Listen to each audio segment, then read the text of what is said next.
There it goes. All right. Thank you, everyone, for joining. This is our first of hopefully a mini monthly ARES trainings, and we'll try to vary the topics. Looking for suggestions if anybody has ideas, especially if they've got a presentation they're willing to give that they feel would be valuable to the entire ARES community in Iowa. I'll send me those, and we'll put them on a list, and we'll try to make things a variable, we'll say, so we're not, kind of going down one rabbit hole. We'll kind of make it interesting to a lot of different groups and different skill levels. So there'll be intermediate and basic stuff on these is kind of what I'm envisioning. So with that, want to say thank you to Orv for showing up here and be willing to give us this presentation. He came highly recommended. And so, help us kind of make sure everybody's on the same page on AREDN, and so Orv, take it away. Thanks, guys. If you haven't already muted your microphone, if you could please. Sometimes background noise is a little distracting. So I think this is, out of all of the presentations I've given, this may be the second one on Teams. So let's see what happens.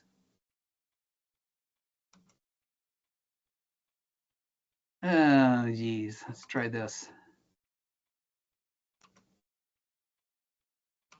Did that work? You're sharing. Do you have any audio that comes with this? No. Okay, then you should be good. There's a secret little button to click when you came into this if you had audio. Okay. You see my first slide? Yes. Yep. You're going to. Yep. Perfect. Okay. Thanks, guys. I'm Orv W6BI. Been messing around with digital stuff since like forever. I got into this AREDN IP networking stuff in about 2014, I think, and started giving presentations, and then I was an ambassador, and then the project manager had to retire due to a health problem, so I got stuck with it. And a project manager for a group of volunteers is just a cheerleader, so it's not nearly as impressive as it sounds. So anyway, let's talk about AREDN. The Amateur Radio Emergency Data Network uses off-the-shelf wireless hardware. Back in the bad old days of broadband hamnet, you had to hack on a Linksys WRT54G, and it was pretty ugly. But when AREDN spun off from broadband hamnet in about 2013, they went over to Ubiquity gear, and it's been smooth sailing ever since. The entry bar is a lot lower if you don't have to hack on hardware. So you load the AREDN software on it, and it creates an IP network. But more importantly, it finds the network and it finds the routes. It's relatively easy to configure. You don't need a ton of network knowledge. And we typically get good range, up to 20 miles with good performance. It goes without saying that has to be line of sight, no trees. Although we can talk about that. So anyway, the software as of today provides DNS and DHCP services. DNS is domain name services. That's so you don't have to type an IP address. You can type a host name. And DHCP services, the DHCP server gives your computer an IP address. You don't have to worry about it. It goes out and finds the nodes and provides routing information to them. And they create an IP network, an internet with a lowercase I. And I mentioned no hacking required. 6 different brands of equipment, over 100 different models. There's actually about 125, but at least a couple dozen of them are on the sunset list. We derive our software from OpenWRT, which is open source router software. And wherever they go, we go. And as software never gets smaller, it always gets larger, needs more horsepower. And some of the really old equipment is being sunsetted by OpenWRT and also by AREDN. And those will be on the list. And if you happen to be in an RF black hole, you don't have an RF link to a local node. The nodes support tunneling between nodes, so you can link to another node that has connections to the network. So you build up this awesome infrastructure network, but it doesn't do anything. It's the same thing as the internet. It doesn't do anything. It lets you get to stuff, services, things you can actually use. Keyboard to keyboard, voice, video, mail, messaging, document managing, file sharing, web servers, repeater linking, games, pretty much anything you can think of, you can hang off an IP network subject to the Part 97 regulations. I'm going to give some examples of some services we have run or seen run. We don't run them all now, but we have tried most of them. Collaboration servers are like TeamSpeak, Mumble, TeamTalk. These are the kind of things you see the gamers use in movies and TV to coordinate their movements and on their team. They all have voice and video chat, file sharing, desktop sharing, and there's some other features too. You can use the speaker and microphone on a laptop, or even better, a headset for better audio quality. Because this is on an IP network, while the nodes are actually half duplex, they switch very, very quickly. So you can run a full duplex conversation on them. And additionally, you can run simultaneous full duplex conversations. Full duplex means you don't have to wait for the guy you're talking out to time out the repeater. You can interrupt them rudely, just like you do in normal life.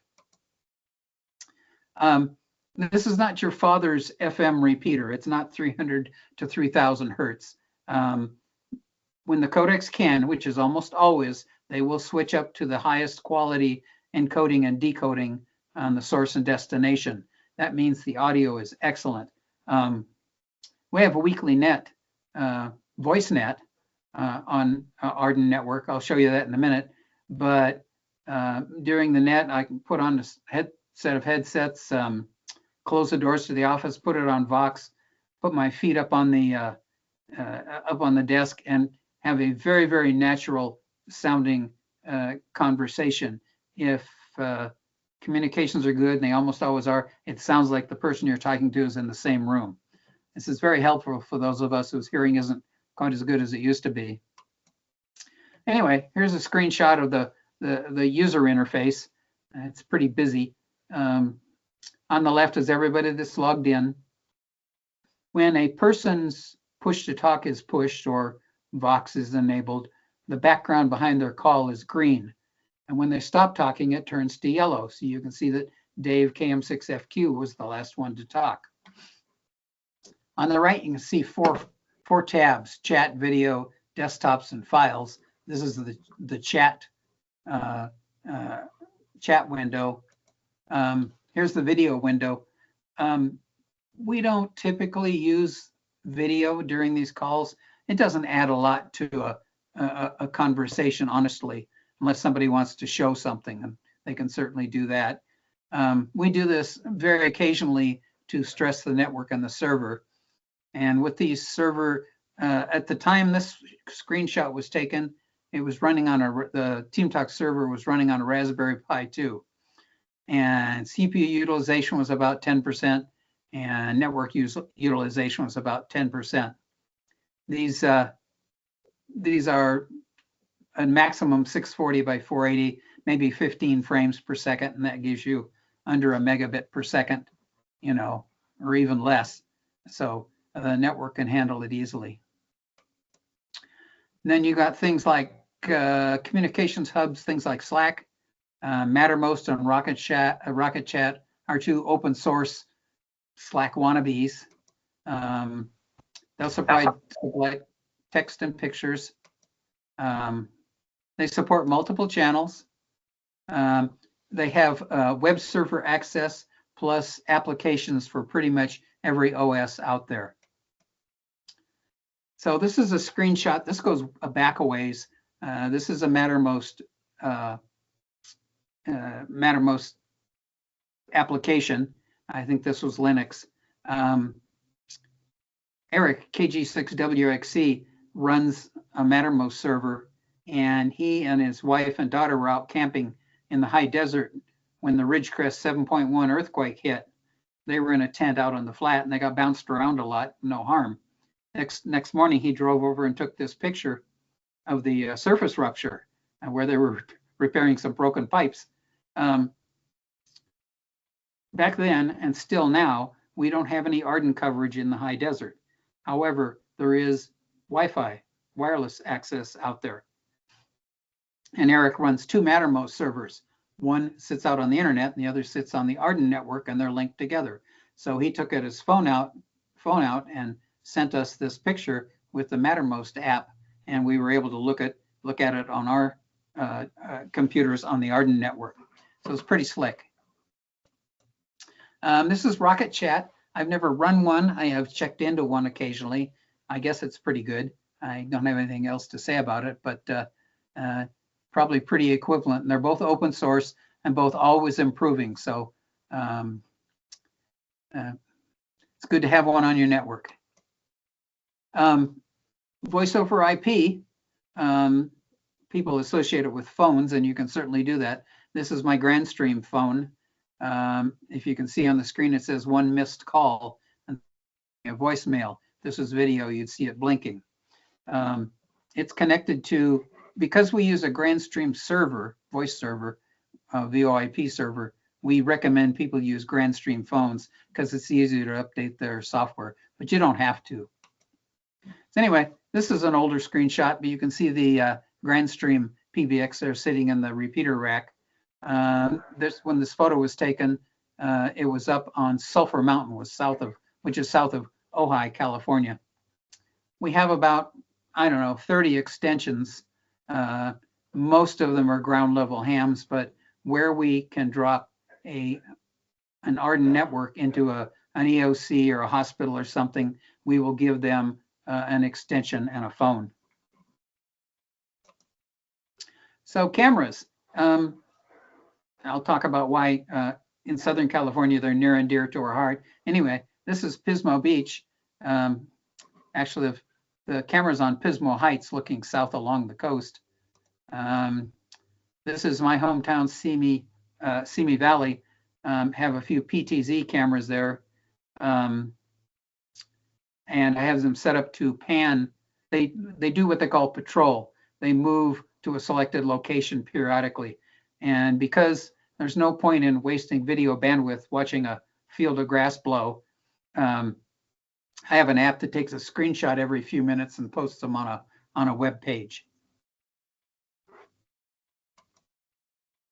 At this site, when we added a PTZ camera, we took the existing bullet camera and pointed it downward and called it a security camera. It's come in handy occasionally. This is a water tank site. We'll see the repairman come up and work on the water tank or on the SCADA gear that's on it for telemetry. And once in a while, the door blows open because it's flaky. And fortunately, I have a ham who lives a couple blocks away, and he can run up and slam the door shut. I want to talk about this one a little bit. This is what kind of really got it started. In late 2016 and parts of 2017, AREDN gear had matured enough to where another ham and I were running a backbone across Ventura County, east to west. And this happens to be Sulphur Mountain. It's south of Ojai. We had put a couple nodes up there. We threw a camera and a computer up there just for grins.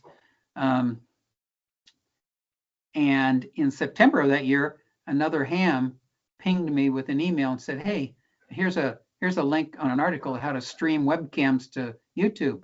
Why don't you see if you can figure it out? I messed around with it a little bit and got it working with my test driveway camera and sent him the video stream on YouTube. That was cool. So I put it away and didn't think about it, but that was in September. And sure enough, in December, one of those hot Santa Ana wind days we get, humidity close to zero, temperatures up way up in the 90s, and the wind's howling at 50 or 60 miles an hour. And he texted me and said, hey, we got a fire going up near Santa Paula. Don't you have a camera up there? Well, we did here. Different brand of camera, different model of camera, and different operating system. But the instructions were good enough that I did manage to get it streaming out to YouTube. And we streamed it to YouTube for about an hour and a half until we lost Edison power, electrical power, in an intermediate site. At that point, we didn't have any backup power. After we lost power, you can see the fire peeking over the hilltops there. It came down towards us. The light in the middle is the owner's driveway light. This is on private property. It came down there, wiped out the driveway. His property stops about 50 yards north of the tower, you can see on the left. The fire came down to his property, kind of turned west, continued west through the town of Ventura, destroyed several hundred homes, continued west, and just did all sorts of damage. So we got real serious about backup power, more cameras, more sites, and worked diligently on that. In June of 2018, every year the Ventura County Board of Supervisors declares June Ham Radio Month with proclamation, it's field day. And in the proclamation, they specifically mentioned this video, which was useful to the local fire department because it was the first extant video. So that was cool. So anyway, we continued that work, and sure enough, the next year, another one of those hot, windy days. This is the Woolsey fire, broke out in Woolsey Canyon, which is, I don't know, 3 or 4 screens to the left of what you're looking at. My son and I actually saw it break out in the morning, kind of puff of smoke. Well, it came along the mountain ridge, left to right, where you can see it. This camera is on the north edge of Simi Valley, my town, and it's looking southwest. And that fire made a run down the hill towards the neighborhoods down there. The fire department was staged and fought it off. The wind turned a little bit. It went back up over the hill, back down through the town of Thousand Oaks, destroyed dozens of homes, jumped the 101, back up over the Santa Monica Mountains, back down into Malibu, destroyed hundreds of homes, and stopped at the Pacific Ocean. So yeah, we take the cameras pretty seriously. I did stream this for about 36 hours. Lots of people jumped in and out watching it, and we heard through back channels that they found it very useful and real-time information. Let's talk about messaging. The future of MCOM is not voice, but rather data. If you've ever transmitted a single-spaced, poorly written list of supplies over a microphone, you'll know how error-prone and slow it is. It would be a lot better if somebody handed you a thumb drive with a text file and you could transmit it. So anyway, everybody knows what WinLink is. It's a global messaging system. It was originally designed for boaters, and originally it was designed for ALE radios. These are these frequency agile, expensive commercial automatic link establishment radios. And over time, the WinLink development team added packet radio, PACTOR, and VARA HF. If you're not familiar with it, VARA is a software modem written by a ham in Spain. Uses a very sophisticated modulation, the same as AREDN uses for very good performance on HF, far less expensive than a PACTOR box. I think the license for VARA is $69 and cover 10 radios. On VHF, also packet radio, APRS, an FM version of VARA, which with the right gear can do 25 kilobits per second. And on microwave, you got AREDN, obviously much faster, and you don't require digipeating because the AREDN network knows the route to the distant post office. And if you're not familiar with WinLink, it has a very large set of standardized messaging templates, ICS, USGS, FEMA, and there are a whole bunch of state-specific ones. And there are a couple hams in the WinLink development team that keep them updated, and you'll see periodic updates come out. This is WinLink Express. This is the email client. It looks pretty much like any other email client, but it's considerably more complex because in the upper right, you can see open session. That's where you pick a pull down and tell it whether you want to go VARA HF, packet FM, telnet over the internet, AREDN networking, whatever. So you have to specify how you're going to send it to the destination. Besides WinLink, there's real, true, live email. We use standard email servers. You tell them on an AREDN, you're on an AREDN network. There are about, I don't know, half a dozen configurations you change. And you can use any old email client, you know, it doesn't know that it's not on the internet. I use Thunderbird. And for easier access, there's a web server like Roundcube that lets you pick up your email via a web browser. And unlike WinLink, there's no attachment size limitation. Obviously, you can't go crazy, but a couple of megabit attachment is not a big deal. And if you got it properly configured, you can send and receive email to and from the internet.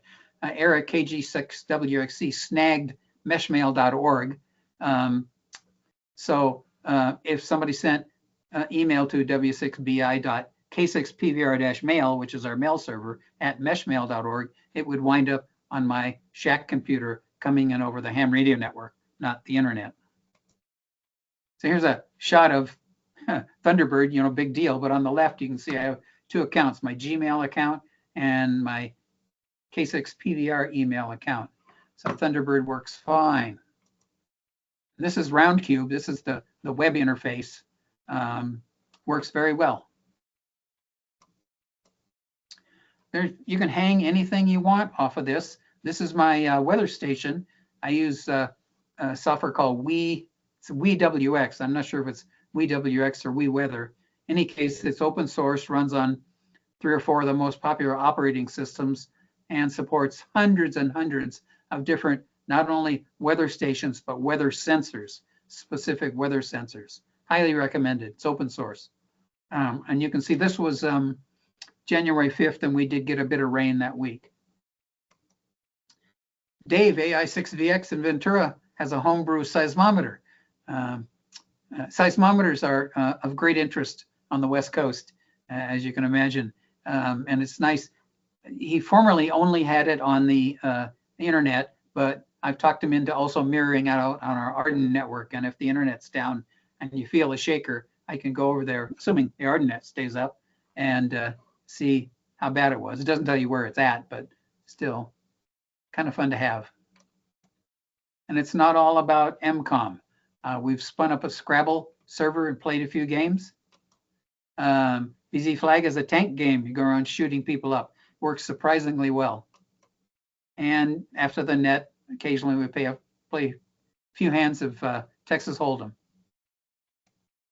So let's talk about the nodes.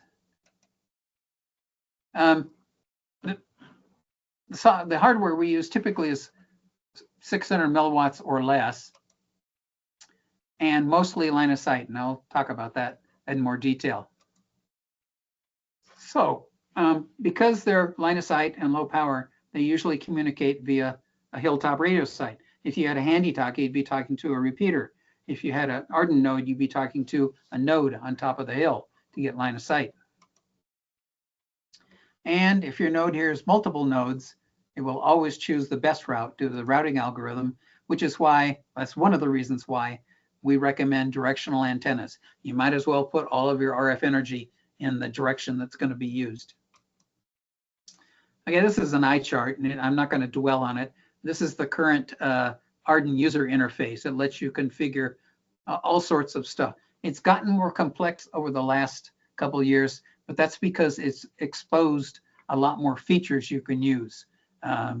It's very configurable now, so it's suitable in a lot more situations. So the hardware currently supported by AREDN, like I said, mostly designed for outdoor use, and it's weatherproof, obviously, and it uses power over Ethernet using the two spare pairs in the Ethernet cable. And there are 2 very sophisticated software-defined transceivers in each node. There's 2 antennas, 2 modems, 2 radios, and a Linux computer, and an Ethernet interface in one of these things. I can't believe they sell them so cheaply. Anyway, the reason there's 2 is they use multiple input, multiple output. In other words, Each transceiver drives an antenna. One's vertically polarized, one's horizontally polarized, and they each send half of the data stream. At the far end, by the way, half of the data stream on the same channel simultaneously. They get their isolation from the difference in polarization.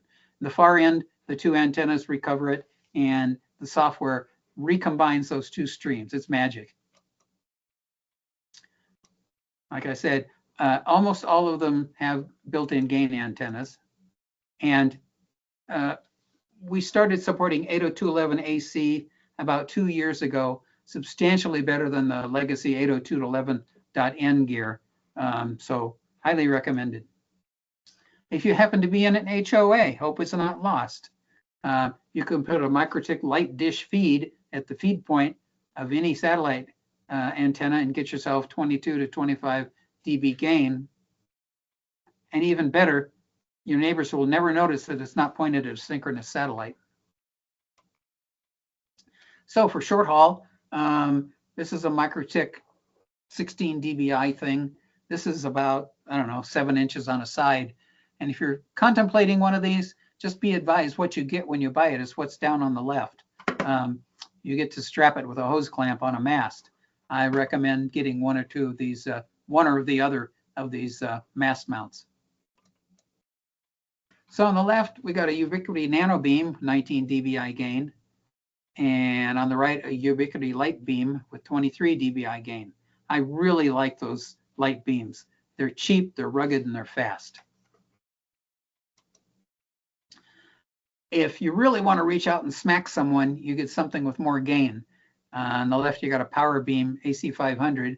The 500 is the diameter of the dish in millimeters. So half a meter, I guess. Yeah. And on the right, you've got two flavors of MikroTik dishes, the 5ACD and the 5ACD XL. The XL has a larger dish and more gain.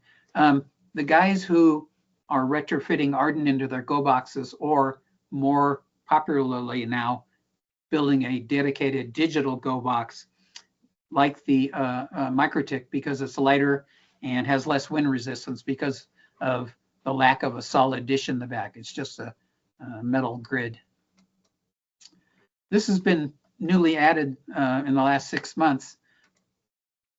This is Halo 802.11AH. It's 900 megahertz, and it's supported by I got to change that. Supported by AREDN in the production release now. Bandwidths of 1, 2, 4, and 8 are selectable, and it's only 200 milliwatts, but you can buy bidirectional 900 megahertz amps. This is just a picture. There are no Halo nodes on 900 megahertz in production yet. There's 2 dozen of them out there being tested. You can see the picture of me testing it on this long straight street, and my buddy's down at the other end. And I just noticed you can also see my tower here. Here he is on the other end. It's about 7/10 of a mile through trees. There's another shot of it. Worked pretty well, but the software driver for these new chips is a little immature, so the performance is a little inconsistent.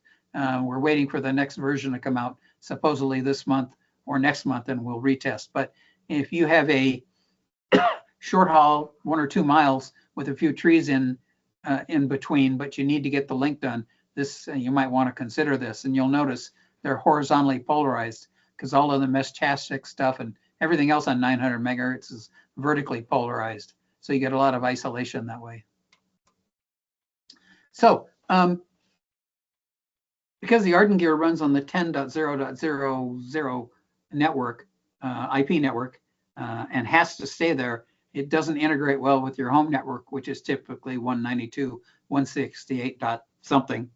So the AREDN guys ported their code over to the MikroTik HAPS. The AC3 is the one we recommend now. And it nicely integrates the ham radio network into your shack network. And this is how it's done. It's the Swiss Army knife of AREDN networking. So here's one here. more RAM than the older ones, faster ports, better radios, and it says you can make the radios a mesh node, but there's 4 or 5 other configurations that are really useful for stuff, networking, setting up networks. There's my nano beam at about, I don't know, 32 feet. That's my network access point. This is up in the San Francisco Bay Area. It's in San Bruno, which is on the peninsula between the ocean and the bay. It's quite hilly. The dish antenna in the center is picking up a backbone link from across the bay, across the San Francisco Bay. Then he's redistributing it through this funny bread loaf looking thing here, and that's called a sector antenna. Here's one up close. This is made by Ubiquity. There are other brands, but this is by far the most popular. Inside that is 2 antennas. One's a 19 dBi gain, 120-degree vertically polarized antenna, and there's another one that's horizontally polarized. And you can see the 2 SMA jumpers coming off the top down to the radio. In this case, it's a Ubiquity rocket clip to it. And you can see the Ethernet cable coming down. So this is a site we used to run in Simi Valley. It got sold and the rent went up 1,000%, so we had to vacate, but it was fun while it lasted. The stuff on the yellow container over there is county stuff. Don't care about that. The big dish here is the west pointing backbone link. The eastern backbone link goes down there. You can't see it, but there's a set of stairs hidden in the rocks, and there's Ethernet cable going up there to another container with another dish pointing farther east. And on there, there's 4 sector antennas, one for 2.4 gigahertz AREDN, one for 5 gigahertz. There's a 2.4 gigahertz AREDN, or excuse me, part 15. Then there was another 3 gigahertz AREDN access point that we used for backbone links to other sites in the city. I get some reactions out of this. It kind of reminds you of Star Wars. This is on Verdugo Peak. It's up behind Burbank, California. It belongs to DARN, the Disaster Area Radio Network. They have a network of, I don't know, 46 repeaters in 26 different sites between Santa Barbara and the Mexican border and east of Vegas. And believe it or not, there's only some AREDN gear on there. You can see that they're back. They use microwave. These are 2 5 gigahertz dishes going to 2 of their other mountaintop sites. On here are 2 120 degree sectors for AREDN access for 5 gigahertz, one pointing south, one pointing west. And there's a 2.4 gigahertz access point pointing west. We're going to retire that nobody's using it. What's interesting about this picture, the big dish with the radome on it closest to you is a 10 gigahertz dish. It and the radio were part of a test link we were using between there and a site called South Mountain in central Ventura County, 47 miles. And we're going to use that as part of our backbone. In fact, we're moving all of our 5 gigahertz backbones to 10 gig by virtue of an ARDC grant. That test backbone gave us 1.6 gigabits per second aggregate, both directions, because it's a full duplex link. So very encouraging. This is obviously not a ham site. This is a commercial site on Pleasants Peak, which is eastern edge of Orange County, California. The owner's ham friendly. One of the early AREDN developers was a friend of his and lived nearby, so he got a head start and added all of this stuff in the yellow. That's AREDN gear. You can't see it, but below the photo, there are AREDN dishes pointing at 3 or 4 different directions, forming backbone links. So anyway, we have an AREDN network mapper, and I can go out and look at various groups if they've linked the network together. And this one's Yakima, Washington. Chad KA7HAK has done a great job of linking it together. The nodes are color coded, and I can't tell with this one, but anyway, he's got 2 or 3 PTZ cameras up where those orange 5 gigahertz links are. They're up on hilltops, and he streamed video from brush fires in his area too. And you'll be wondering why gray has no RF. Those are AREDN HAP AC lights or AC2s or AC3s in a shack. They've got the radios turned off, and their access is either via the network or an outside node. Here's Oregon. They're pretty well organized. They have a lot of applications up there, really spiffy ones. They got some good coders up there. Here's San Francisco. There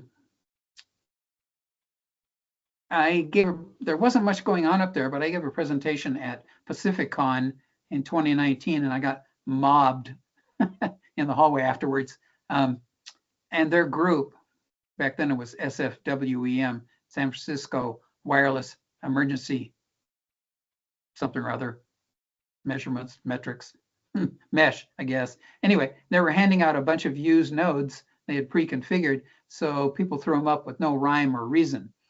In the last 2 or 3 years, they've started reining all that in and building backbone links. You can see the red one in the middle. I believe that's a 10 gigahertz link across the bay.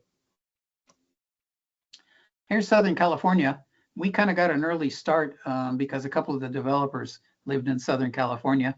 Last time I looked, there were about 425 nodes on this picture.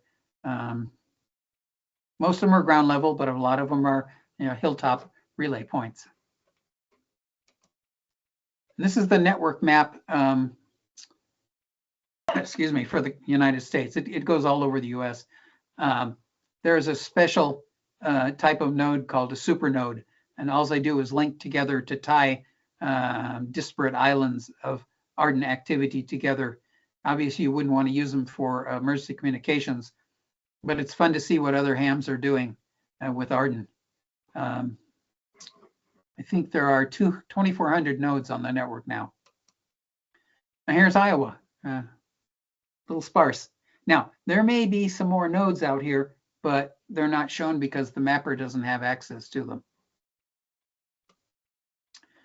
So these are the long line sites in Iowa that your ham buddy owns. I mapped them out. He has a map of them actually, so it was really handy. So I had a chance to take a good look at some of them. There's one southwest of Ames, near Kelly, I guess. This is the coverage you'd get with a 120-degree sector antenna on that site. Looks pretty good. I just drew in red lines to the next closest long line site. Can you scroll down so we can see that a little more? Down where? Oh, I'm sorry, never mind. The slide looked like it was cut off, but that's all right. Oh, that one? No, that's all. I just took a screenshot. That's it. Okay, thank you. Sure thing. So anyway, not knowing Des Moines very well, there's a place called Sherman Hill with a repeater on it. So I said, okay, let's make that an AREDN point. And you can see that it's 40 kilometers away from the Ames long line site. And it is line of sight if you get up 15 feet or so. The issue with Des Moines is you got population on both sides of that site.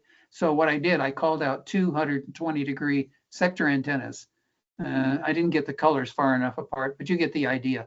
You'd have to put 2 sector antennas up there on 2 different channels so they don't shout in each other's ear, and then time together with Ethernet cable going to a network switch. So here's Davenport. It looks pretty well set up from the long line site to the west of it. This is Cedar Rapids. You'll notice that the long line site is a little farther out of town. So I elected to use a 60-degree rather than 120-degree sector antenna. It's up to you guys if you want to decide if you want to cover all these other areas, but there's some good possibilities here. We're actually working on 320-degree sectors on top of a tower on the north side of town, and then we're looking at a RF link into the Morse Tower, and then also over to Homestead yet this year. Excellent. I would mention that a 120-degree sector antenna has 6 dB of signal loss at the edges. We typically recommend overlapping them, and if you really need 360, you might want to think about putting 4 there. So anyway, where do you get the info? AREDNmesh.org. It has a list of supported products, which has been brought current with the most recent release, which was production release, which was, I don't know, a week and a half ago. Extensive documentation. Steve, AB7PA, took his arms around all of the documentation a couple of years ago, has it under version control, and he's on top of it like you wouldn't believe. It's very well documented. I recommend just skimming it, see what's there, so you have a feel for it. There's some how-tos. The forum has over 6,000 users. They're sorted by hardware, software, yada, yada. There's some regional forums in there. I noticed there isn't one for Iowa yet. You could ping the webmaster if you want one created. There's a Facebook group. It's not official. It has 3,800 members. There are AREDN communities on Slack and Discord. There's ones on Mattermost, Telegram, probably others I don't know about. And I'm a member of at least 14 AREDN mailing lists on groups.io. And for me at orvsplace.net, which is just a clunky cloud server, I have a beginner's guide PDF, which is good to download and give to your friends who might be interested. And I have a PDF version of what you just saw here with all the verbiage put on it, and it's quite a bit more expansive because I could talk about this stuff for hours. Also, a document how to get your WinLink on the AREDN network, and some links to line of sight calculators, stuff like that. Any questions?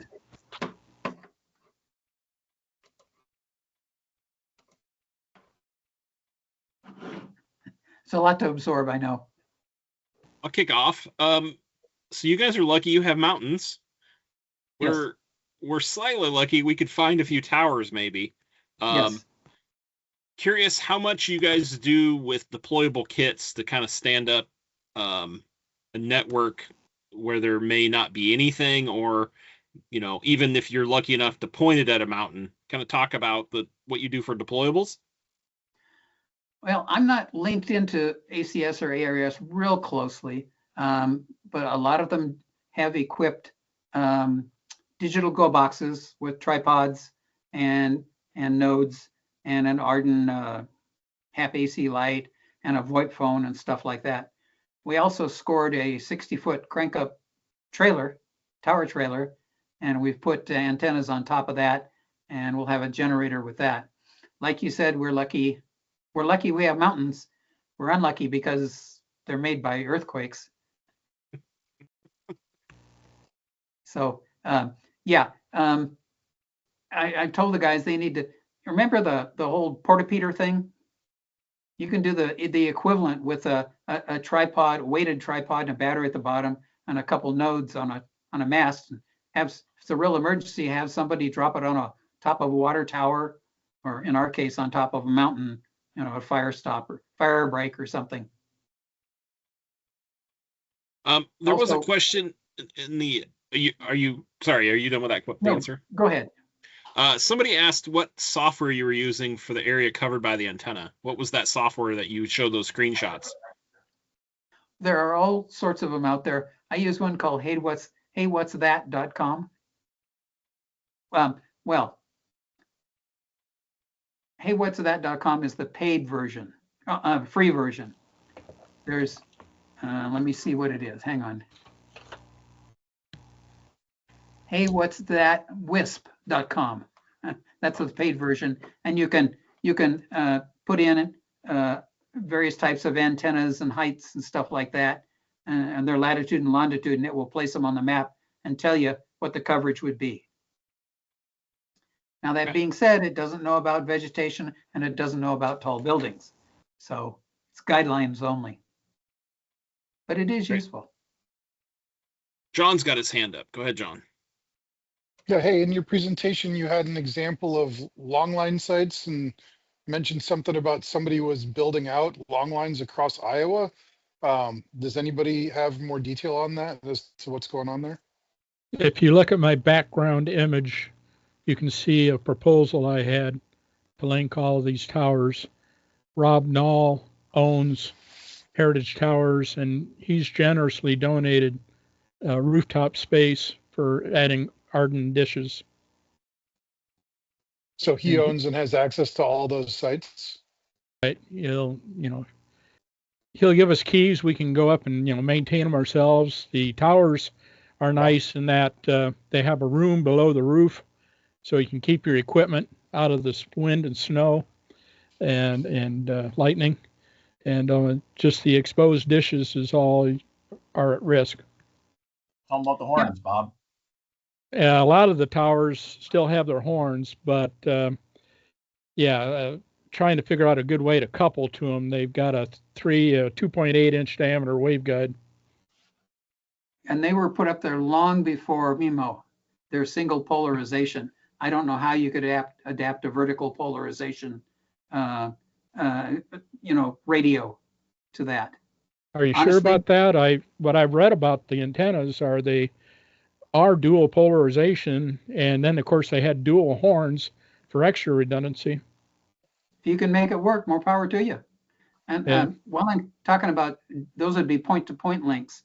There's two ways to go about that. With the latest couple of releases, AREDN now supports a point-to-point link and a point-to-multipoint link. And those run considerably better because the radios are in an infrastructure mode rather than ad hoc, which is what you need to make a mesh network. And the other thing you could do is not put AREDN on those point-to-point radios, leave the vanilla code up there, the production code. But if you put your call sign in the SSID, you're operating under Part 97, not those messy Part 15 wireless regulations. Anybody ever looked at Part 97 for 5 gigs? It says, try not to interfere with anybody. Don't run over 200 watts. That's all it says. So you don't have to worry about radar and crap like that. And, the site owner might object, but you have the whole band to move around. So we're in pretty good shape. Can you, not to put you on the spot, but can you give us the positive and negatives of either running, those potential backbone links on Part 97 versus leaving them on just completely stock and putting up dishes? Well, you'd be on the same channels. Oh, well, no. We're talking two different things here. You're talking the radio and you're talking the antennas. So right. Well, yeah, I guess equipment independent, would there be a positive to running it on Part 97 versus Part 15? Gives you a lot more flexibility in channel selection. To be on the Part 97? Oh, yeah.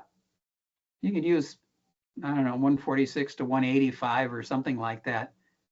There's all sorts of divisions that the WISPs are supposed to follow in Part 15.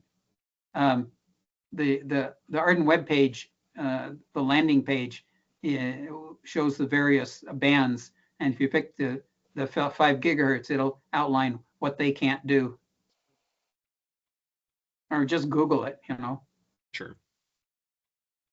I think what Clint's asking as well is from a content perspective, from a potentially served agency perspective, what are the pros and cons, Part 15 versus Part 97? Well, the end access points would be AREDN because that's how you get down to the ground level. So you've got the Part 97 restrictions, however you want to interpret them it never doesn't say a thing about encryption in Part 97. All it says is you can't deliberately obscure the meaning of a message. And various groups have interpreted that however they like. There are groups that are totally paranoid about it and other groups that don't care. It runs the whole gamut. It's up to you. honestly, you didn't hear it from me, but I don't. Here's the deal. When I was getting into this, I had a discussion with a league representative about it. And he said that in informal discussions with the league about encryption, they were told, don't worry about it. So I don't. And honestly, who's going to be monitoring a point-to-point 5 gigahertz link, you know? I'm not saying you should break the law, but let's just say it's open to wide interpretation, considering it's a post-World War II regulation. What's with your West Coast community? What's the opinion on using AREDN versus proprietary or like Ubiquity native software for point-to-point links? It's mixed. With the new point-to-point and point-to-multipoint modes in AREDN, I would venture to say that the performance is on a parity with the stock code. Very close. And the nice thing about that is it's an AREDN node and you can manage it from anywhere. If it's a part 15, part 15 node running Ubiquity, it's a little more difficult to get to and manage.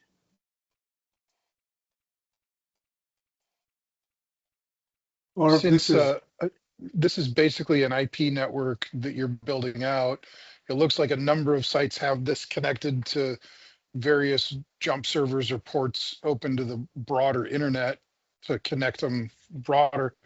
What are the security postures, or how are you keeping bad actors from getting into the system and causing damage? The AREDN code is based on OpenWRT, which is based on Linux, and it has a very healthy, mature set of firewall rules in it. There's things you can turn on and turn off, but nobody out on the AREDN network can get into your ham shack except the things you allow them, like servers or cameras or phones or whatever. And as far as the long haul links, those are WireGuard tunnels. And that's a very mature, very popular VPN software. And again, it's point to point. It's got a huge long key for authentication. Is that additional protection that you're building out on your network, or is that organic to the structure of how AREDN's architectured? It's integral to AREDN now. Gotcha. Yeah. We used to run VTUN, but that was an old clunky VPN. We migrated off of that to WireGuard a few years ago. Or can you talk a little bit more about the 10 gigahertz? Is that something that's coming, or is it for your backhaul that you were using? Yeah, it turns out that the only 10 gigahertz gear that will go down to the 10 to 10.5 ham band is Mimosa. I think it's a B1200 or B1800 radio. When hams first started using it 3 or 4 years ago, you had to swear on a stack of ARRL handbooks and send them a copy of your license. They got comfortable with it. Now it's just configurable in the software, which means that bad actors can move down into the ham band. But that's point to point. How you gonna do it? But that's not pocket change. A pair of them will run you, depending on the size of the antennas, $4,000 to $5,000 for a pair. But if you're going to move a long haul, lots of data, because we're not going to leave it strictly AREDN. It'll pass DMR, amateur digital television, all comers. We'll let anybody get on it, any ham with any IP data. And we'll just run VLAN 2 along it and pop it out on hilltops to AREDN access points. Thank you. You're welcome. Let me show you.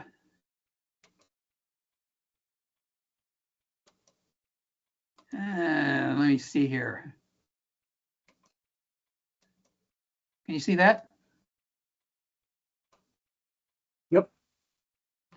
Hey, this is a weeny little gl.inet. It's a travel router. It's sitting here under the desk on my brother's office. It's linked to my shack node, which is over here. This is in Southern California. And you can see I sponsor a lot of local tunnels for guys who don't have RF links. Let me see here. Oh. Well, here, we'll do it like this.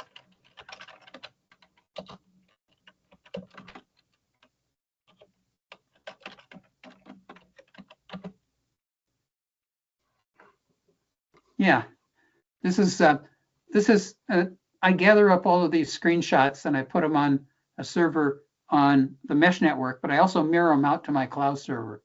So you can see the sun setting in Southern California. It's 5:50 there. And that's that PTZ camera. It's getting dark there. There's another one on the other side. Lights over here, the high school must have something. Oh, it's not Friday night, it's Thursday night. There's that security camera. There's the inside security camera. Here's another one. It's looking away from the city. This is Paso Robles. They overhauled all their network, and I need to get this camera reconnected. You can see it hasn't been connected since the 16th. There's Pismo Beach, sun setting. Obviously, these are not all RF links. This is a PTZ on Gravel Peak, which is south of Lompoc, California. It's up the coast about 100 miles. This doesn't look like much, but when the sun's up, you can see the mountains here and a little bit of the Pacific Ocean. And when Vandenberg launches a rocket, we can see it go up here. We'll record it. And it's very dark there and very dark there. And in Nome, it's very cloudy and it's 4:50 p.m. So anyway, now let's see if we can do this.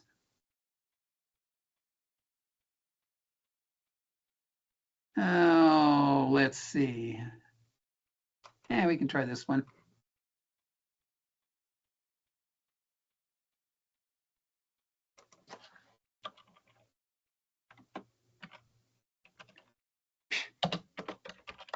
Strange keyboard.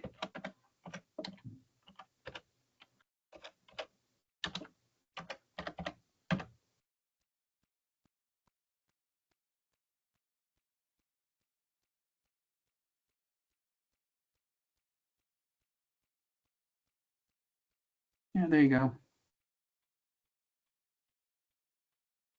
All the cars going along here are the 118 freeway, runs east to west through the center of Simi Valley. This thing will patrol. Yeah,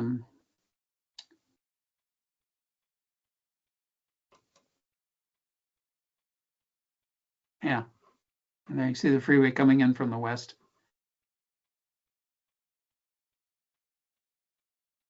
So is that an RF link, Orv? It's an RF link across the valley to my house. Very cool. Actually, two RF links, 2 ops.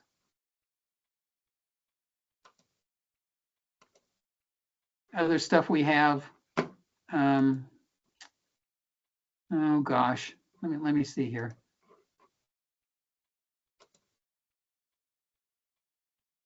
Where am I here?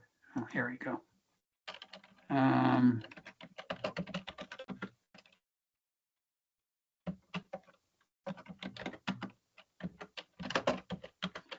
I just set this up today. It's not my computer.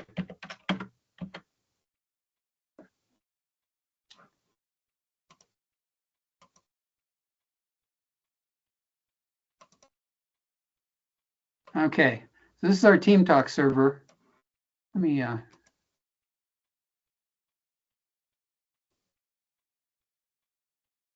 Oh, I can't talk on it because I'm talking on the camera to you guys. But anyway, you can see who's logged in. Those aux channels, if we have, I don't know, a bunch of people talking and two of them want to talk privately, they can double click on one of those channels and go talk privately simultaneously. And when they're done, they can click on the root up here.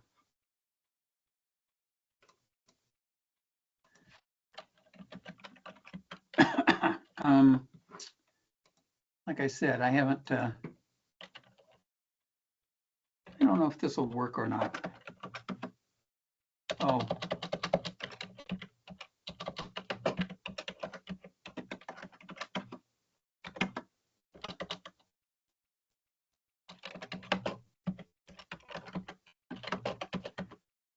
Oh, okay. I don't have Mattermost installed on this. Anyway. Let's see, how do I, oh, here we go. I'll stop sharing. So anyway,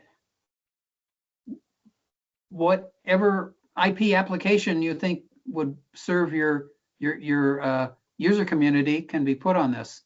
Can be put on anything little like a Raspberry Pi or, oh, speaking of which, let's see what the weather's like.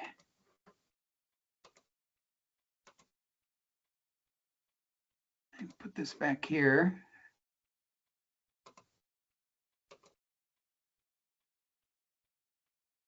Yeah, it's 58 degrees at home. 5:55. Rub it in. Huh? You're just rubbing it in. Well, I only got up to 67 today. Mhm. Anyway. Any questions? Have you guys had anybody run a phone bank? Like, go out and deploy 10 or 20 phones and do like a volunteer coordination center kind of thing? No, what we've talked about doing is, say you got a shelter. Got to put our tower out there and link in, but up on the tower, in addition to the AREDN stuff, you put a Part 15 access point, a wireless point, let people connect to that and give them extensions on your PBX. They can dial 9 and dial out by themselves on their cell phones. Interesting.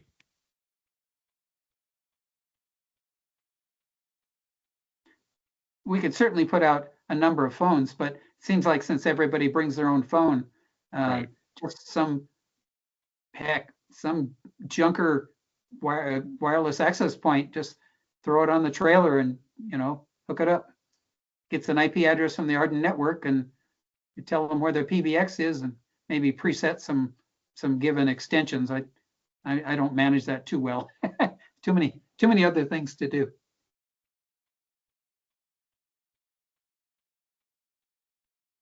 Well, that would definitely make an Aries group more relevant. Is we're providing a service that nobody else is providing, potentially. That's right. That's right. But they would you got to start someplace. They need to install an app for that on their cell phones, though, right? Or if you wouldn't be able to take and tie their phone directly to the PBX. Like a soft phone. I'd have to think about that. Yeah. Actually, Craig, what he's talking about is the built-in Wi-Fi calling on your cell phone. Okay. So yeah, you can dial 9 just on your regular cell phone using the Wi-Fi connection, not the PBX, but the regular internet service. Okay. We'd have to show them how to get outside dial tone from our PBX.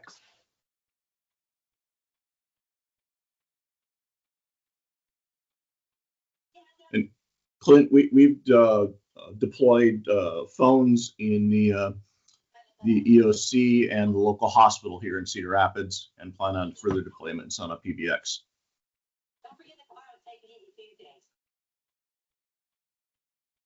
So there's a lot of possibilities. It's just a network. You can make it whatever you want. Okay, guys? Yeah. Okay. I'm gonna go get some dinner. Yeah, well, we really appreciate it. This was great. what a wonderful way to kick us off on this this journey we're going to try to do with this training. So really value your time. Appreciate you accommodating us. Good luck on your travels visiting your brother. Thanks. I'll be here till Sunday. Okay. See Thanks, you guys. Orv. Bye-bye. Okay. Who's left? I will announce that the next meeting, where did I put that? Steve Warren from Iowa Homeland Security and Emergency Management is going to talk about disasters in Iowa and kind of go through, maybe set some baselines on what's most typical, what kind of responses they look for, that sort of thing. So that'll be our next month's topic. I'm going to sign out, but you guys want to stick around and have a chat or whatever, you very well can. You don't have to leave. I think the call will just keep going for a bit. But appreciate everyone that joined. Thank you.